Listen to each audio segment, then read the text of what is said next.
vaccinale di Villorba, il 30% si è prenotato nella notte, molti sono arrivati in netto anticipo rispetto all'orario prenotato, spiega l'ULSS 2, in aiuto anche una pattuglia dei carabinieri. Alcune aziende stanno scrivendo ai loro collaboratori dicendo di rientrare dalle ferie solo se in possesso del Green Pass, così l'assessore regionale Donazzan che dice: ne parlerò con le categorie. Attacchi social ai ristoratori che chiedono ai clienti di esibire il Green Pass. Veneto Imprese Unite, situazione che ci preoccupa, la norma va rivista. Decine di cittadini in questi giorni hanno chiesto aiuto ai negozi di telefonia per scaricare il Green Pass. Molti titolari di ristoranti e bar invece costretti a cambiare cellulare per avere l'app Verifica C19. Era in un parco pubblico con un'accetta dalla lama di 10 cm, nei guai un 17enne, mi sto allenando lanciandola contro gli alberi, si è giustificato con i militari.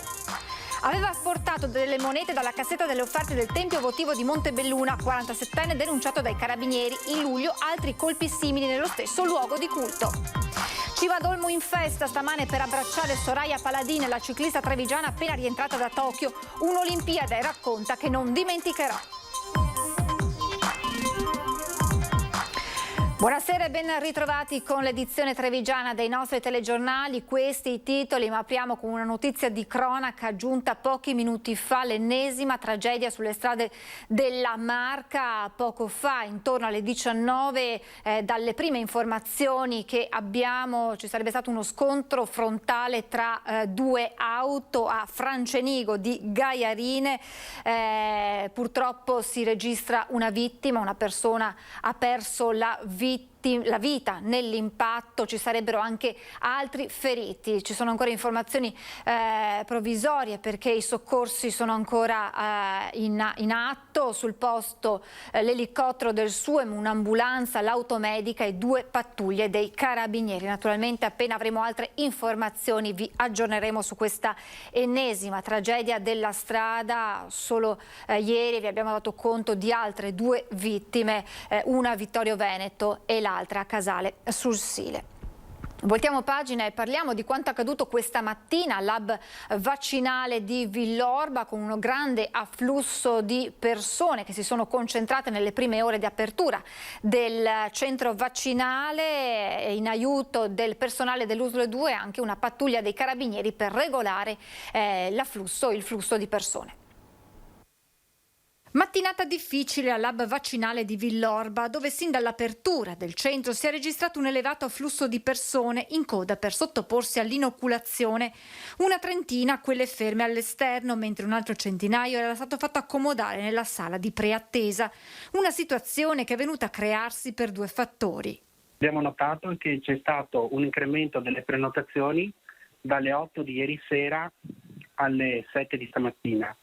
Questo ha fatto sì che appunto ci fossero più prenotazioni di quelle che avevamo preventivato ieri sera, insomma, e per cui avevamo quindi programmato il personale. Abbiamo avuto quindi un 30% di prenotazioni che è avvenuto da ieri sera alle 20 a stamattina alle 7, quando viene chiusa la programmazione. Il secondo aspetto è legato al fatto che molte persone sono arrivate fuori dall'orario fissato nell'appuntamento. Abbiamo visto anche persone che sono arrivate, che erano prenotate per il pomeriggio, che invece si sono presentate questa mattina. A questo si è aggiunta l'assenza dei volontari di protezione civile che in alcuni giorni di agosto non potranno prestare il consueto servizio nell'hub. E la loro presenza si nota, così come si nota la loro assenza. E quindi per mantenere l'ordine, anche per aiutare le persone, insomma, per aiutare gli utenti, abbiamo dovuto mettere del personale aggiuntivo. In supporto del personale dell'ULSS in mattinata è arrivata anche una pattuglia dei carabinieri per regolare il flusso di cittadini in attesa del proprio turno. L'azienda sanitaria trevigiana, scusandosi per i disagi, sottolinea però come questo sia un segnale della corsa alla vaccinazione che fa ben sperare, e lo confermano anche i dati. Alle 13.30 a Villorba erano state somministrate già 1.400 dosi, 630 a Godega, 509 a Vidor e 503 a Riese. Dall'USL 2 una richiesta ai cittadini: prenotarsi con anticipo e risettare l'orario di prenotazione, veramente presentarsi quei 5-10 minuti prima dell'orario fissato. Green Pass nelle aziende e a scuola sono i temi caldi di questa estate. Ne abbiamo parlato questa mattina in diretta con l'assessore regionale Elena Donazzan. Ci sono delle aziende che stanno mandando delle lettere dove dicono ai propri collaboratori: dopo le ferie non tornate a lavorare se non avete il Green Pass.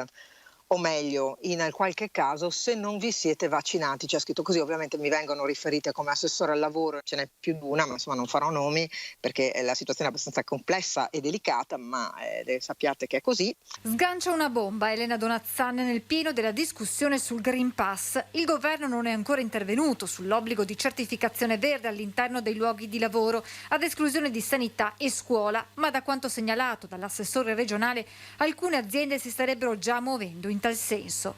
Non è possibile fare una cosa del genere per il semplice fatto che la vaccinazione, che non è un obbligo in questo momento, così diventa una violazione della libertà personale del lavoratore. Un tema che rischia di riscaldare ulteriormente quest'estate 2021. Sto ricevendo delle segnalazioni proprio in questo periodo e credo che dovrò parlarne con le associazioni di categoria, perché se è un indirizzo che danno le associazioni di categoria, allora è il caso che lo dicano. Se è una libera, scelta della singola impresa, è un altro aspetto.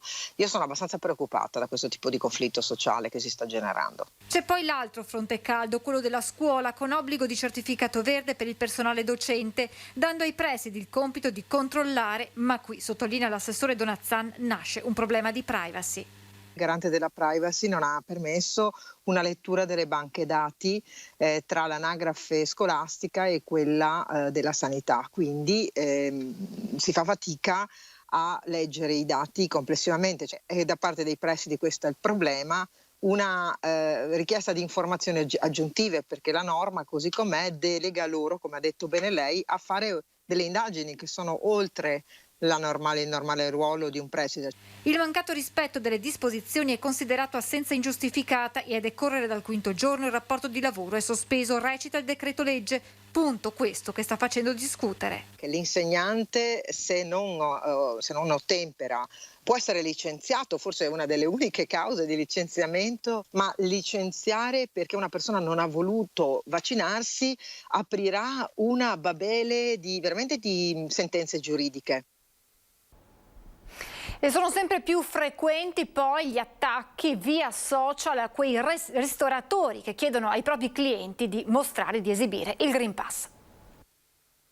È partito da qualche giorno l'obbligo del Green Pass nei locali al chiuso. Il bilancio sarebbe positivo, clienti disponibili e collaborativi, se non fosse per l'attacco tramite social agli esercenti. Molti gruppi si stanno organizzando per fare delle recensioni anche in maniera forzata, in maniera numerosa, proprio per affossare i locali che da una parte lo chiedono, che dall'altra parte non lo chiedono, ma la cosa paurosa per noi, spaventosa per noi, è che viene fatto al grido di facciamoli fallire, quindi c'è proprio della cattiveria che si sta generando con questa tensione sociale e su questo il governo deve assolutamente prendere provvedimenti. Fra l'altro ci spiega Andrea Pinzoiello, presidente di Veneto Imprese Unite, quando chiediamo il Green Pass per i tavoli all'interno, qualcuno contesta, creando nel locale più di qualche problema.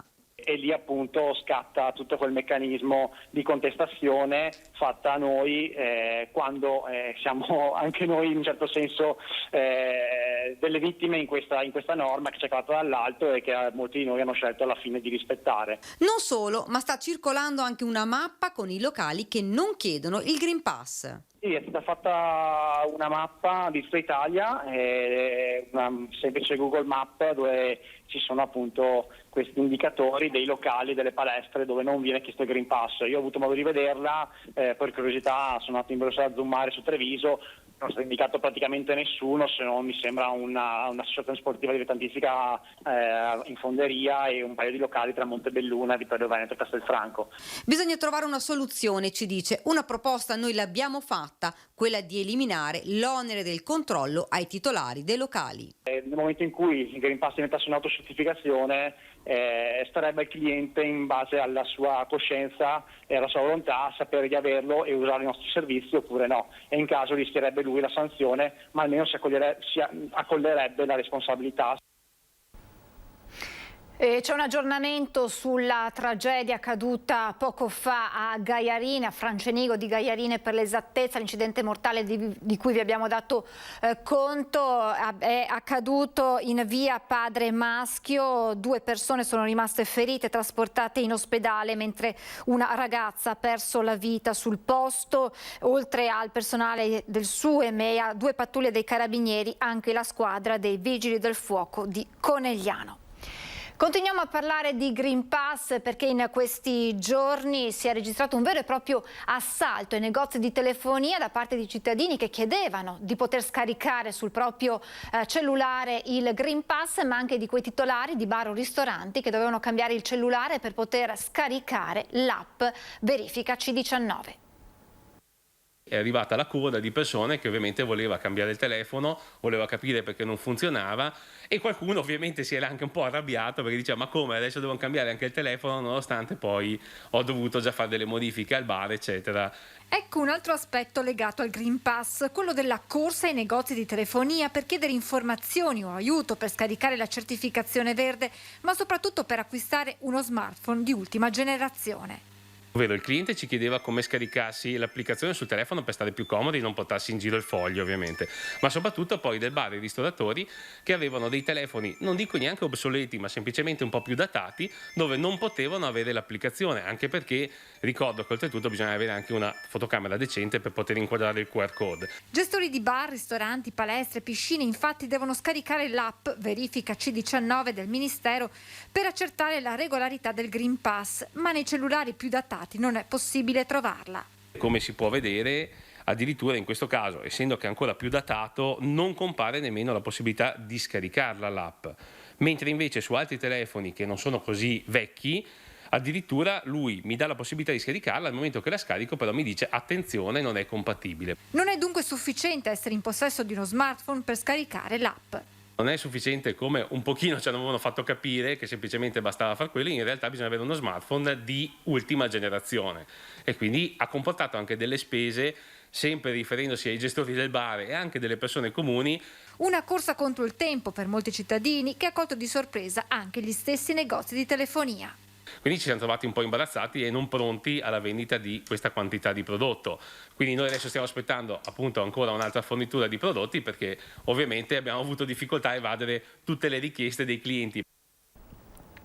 E siamo adesso alla cronaca. Un'accetta dalla lama di quasi 10 centimetri impugnata tra le mani mentre si trova in un parco pubblico della periferia di Treviso. Ai carabinieri impegnati nella zona per un servizio perlustrativo che lo hanno avvicinato, un 17enne trevigiano ha spiegato di aver preso in prestito l'utensile da un parente per allenarsi lanciandolo contro gli alberi presenti nell'area verde. Scuse che non sono bastate ad evitargli una denuncia all'autorità giudiziaria minorile per porto abusivo di armi o oggetti atti ad offendere. Ruba le elemosine dal tempio votivo di Montebelluna, 47enne denunciato dai carabinieri. Aveva appena sportato alcune monete dalla cassetta delle offerte all'interno del tempio votivo di Montebelluna utilizzando un'asta di ferro con del nastro adesivo attaccato ad una delle estremità, quando un 47enne della zona, già noto alla giustizia, è stato pizzicato da una pattuglia dei carabinieri.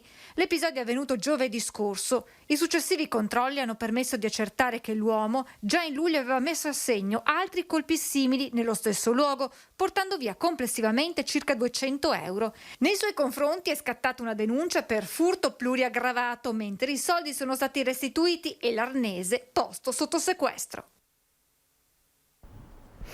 Aveva messo in vendita tramite alcuni annunci economici online una bicicletta a scatto fisso. Peccato che fosse stata rubata nei giorni scorsi ed un 38enne di Preganziol ne aveva denunciato il furto. Così un 17enne è finito nei guai. I carabinieri di Treviso lo hanno identificato e deferito all'autorità giudiziaria minorile per ricettazione. La bicicletta è stata restituita al legittimo proprietario. E con la cronaca ci spostiamo in provincia di Belluno, dove la notte notte scorsa, intorno all'1, i vigili del fuoco sono intervenuti in via degli Alpini presso la centrale elettrica di Auronzo di Cadore per 2 esplosioni all'interno della centrale elettrica con un successivo principio di incendio. Nessuna persona è rimasta ferita.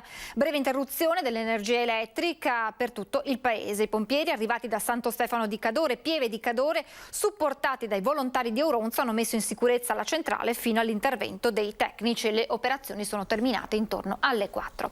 E adesso ci fermiamo per qualche istante di pubblicità e poi ci ritroviamo per altri aggiornamenti e tutte le altre notizie della giornata. Tra poco.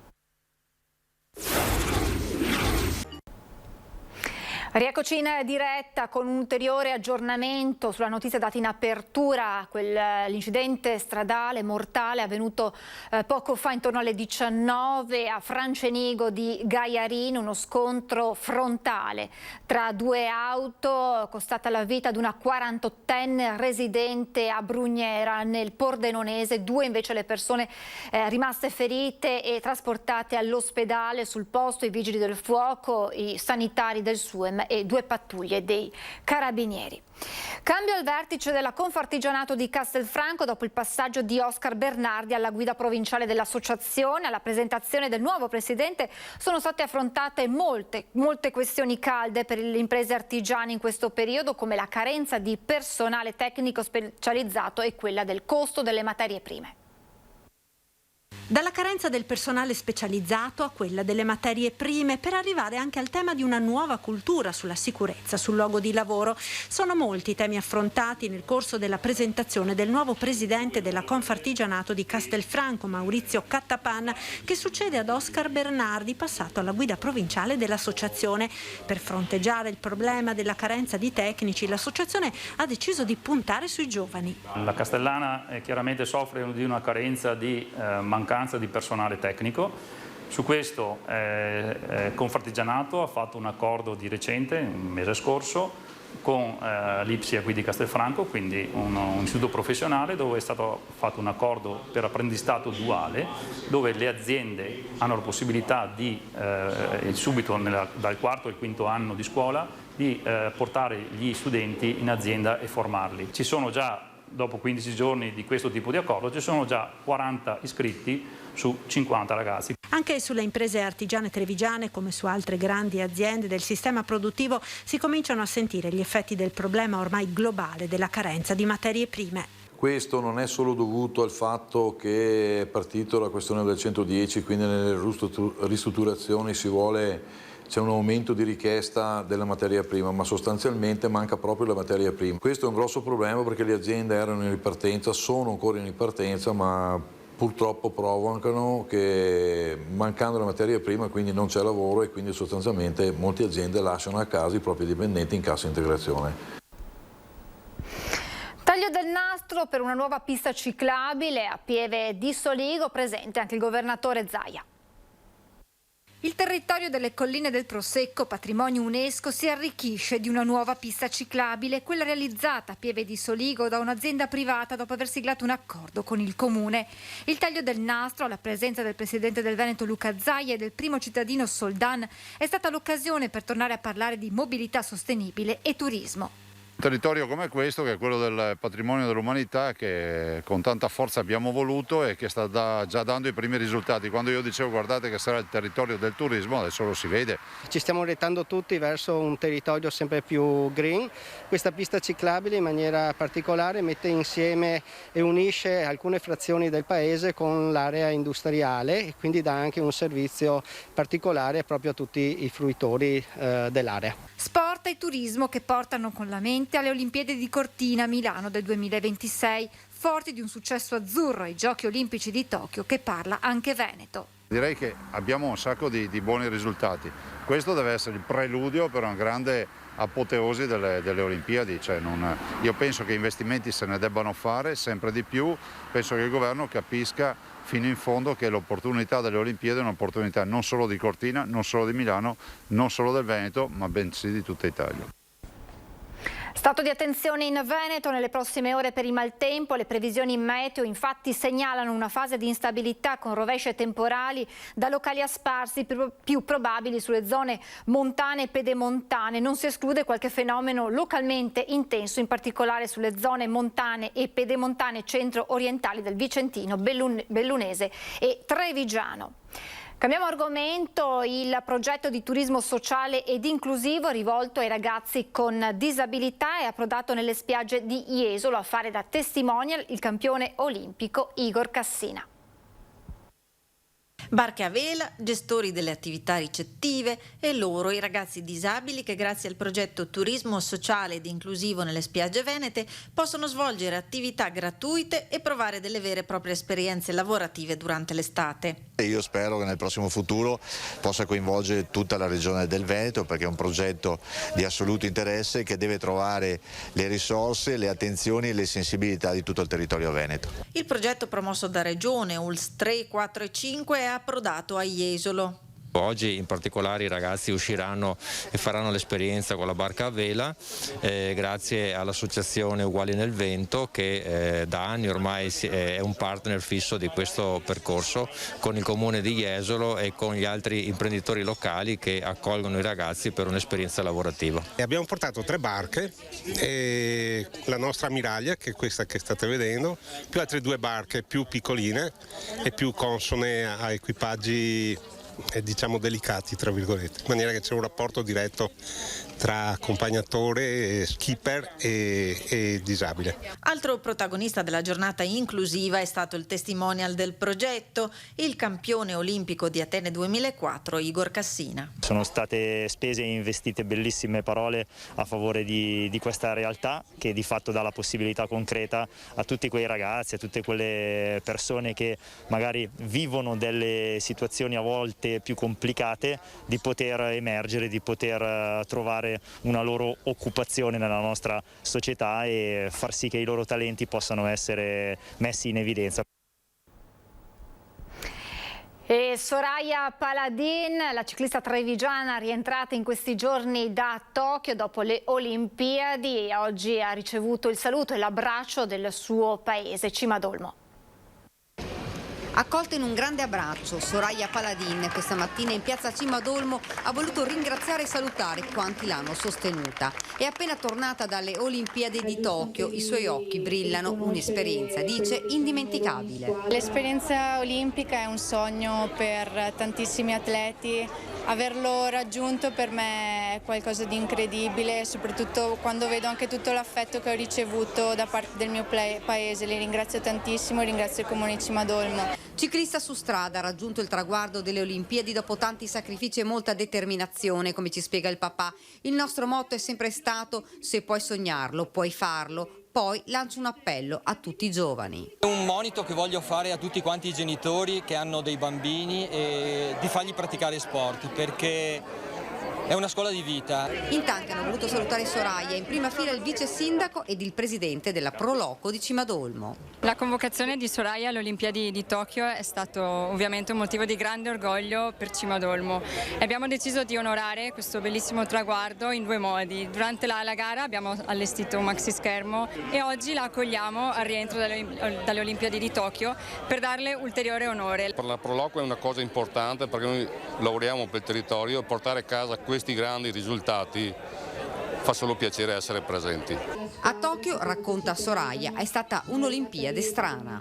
Lì a Tokyo è stata un'esperienza bella ma strana dovuta al Covid, eravamo super controllati, abbiamo fatto quasi una quarantena in hotel, avevamo la possibilità solo di uscire per allenarci, avevamo dei tamponi da fare ogni giorno, quindi le restrizioni erano molte, però nonostante questo siamo riusciti a vivere appieno quella che è l'atmosfera delle Olimpiadi. Ed ora parliamo di softball, perché le ragazze dell'Under 18 hanno portato a casa la medaglia d'argento ai campionati europei che si sono giocati in Repubblica Ceca. 4 le atlete venete nella rosa azzurra, 3 le trevigiane, noi le abbiamo incontrate. È targata arrivata anche Marca Trevigiana alla medaglia d'argento ai campionati europei di softball under 18, una grande prestazione di una squadra che ha combattuto fino alla fine. Siamo riusciti a fare squadra anche comunque incontrandoci da squadre diverse, da società diverse, siamo riusciti a formare una buona squadra e a essere unite, a lottare insieme fino alla fine. Vicecampionesse europee ed ancora tanti sogni nel cassetto. Gli obiettivi sono grandi, i sogni sono grandissimi e spero di arrivare a livelli alti. Agnese, capitano della nazionale, spiega la soddisfazione ma anche un pizzico di rammarico per aver ceduto il titolo alle padrone di casa della Repubblica Ceca. Di sicuro un po' di amarezza c'è per non aver vinto la finale, però comunque tanto orgoglio di aver indossato la maglia della nazionale e anche orgoglio personale per essere arrivata a questo traguardo che è solo un punto di inizio.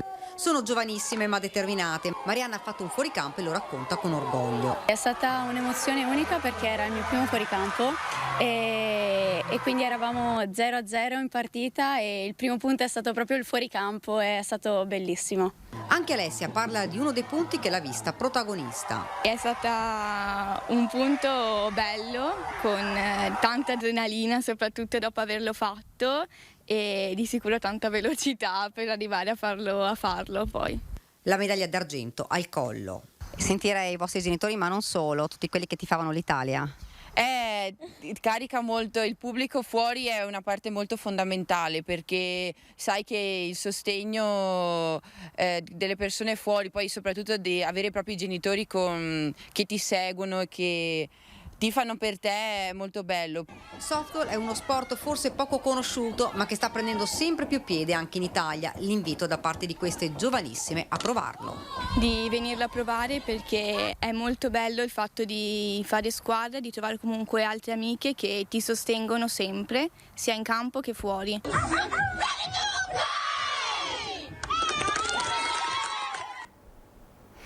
E adesso parliamo di un'iniziativa rivolta ai più piccoli che ha come scenario il Sile. Sarà il fiume Sile che con il suo alveo attraversa ben 11 comuni della Marca, il grande protagonista della nuova iniziativa del comune di Treviso rivolta ai bambini tra i 5 e gli 11 anni. Laboratori creativi che metteranno insieme ambiente e arte con la famosa designer milanese Gala Rotelli, che partirà proprio dal concetto di sostenibilità per insegnare ai piccoli partecipanti a riconoscere la natura e a trasformarla in progetto artistico. Grandi fogli di carta riciclata saranno uniti fra loro fino a formare un percorso simile a quello del fiume. Ogni bambino una sensibilità e un modo di intendere la città. Saranno dei cicli di laboratori gratuiti dove i bambini impareranno, divertendosi, quindi con una manualità, impareranno cosa vuol dire vivere in una città d'acqua e anche proteggerla. Assessorato alla cultura che per questo progetto lavora accanto a quello all'ambiente, l'obiettivo del resto è ambizioso. Noi vogliamo lasciare una città migliore di come l'abbiamo trovata, anche soprattutto dal punto di vista ambientale. Ci stiamo lavorando, lo stiamo facendo con tante piattumazioni, tante attività, e anche con la promozione del nostro territorio con i bambini, questo sicuramente è un dato importante. A sostenere l'iniziativa la Banca Prealpi di San Biagio, che conferma la sua attenzione alle tematiche green. Tutte le iniziative, anche queste piccole come anche altre idee che stanno nascendo, stiamo finanziando dei progetti di robotica per quello che è il controllo dell'agricoltura e via dicendo, vanno a pari pari con quello che è la finanza e l'attività commerciale della banca. Le iscrizioni sono aperte, i laboratori tra il 25 e il 26 settembre, 80 posti a disposizione per fare dell'ambiente un'arte. Ed è tutto, vi lascio come sempre le previsioni meteo, grazie per averci seguito, buona domenica e buona serata.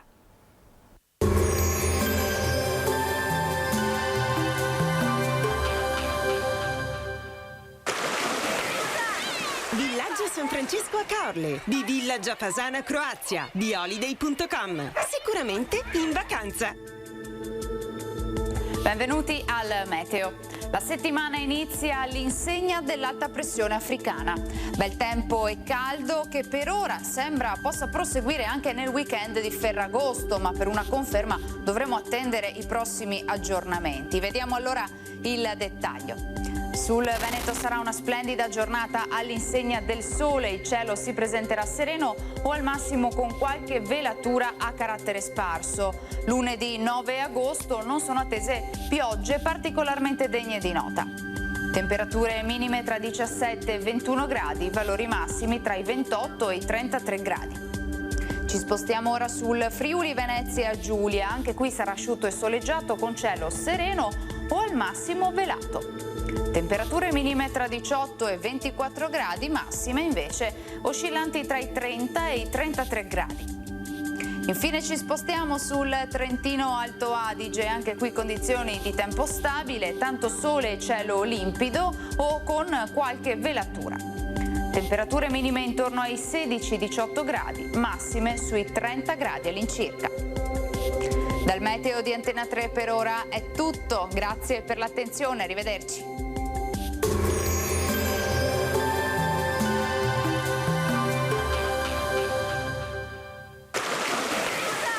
Villaggio San Francesco a Caorle, di Villa Giafasana Croazia, di Holiday.com. Sicuramente in vacanza.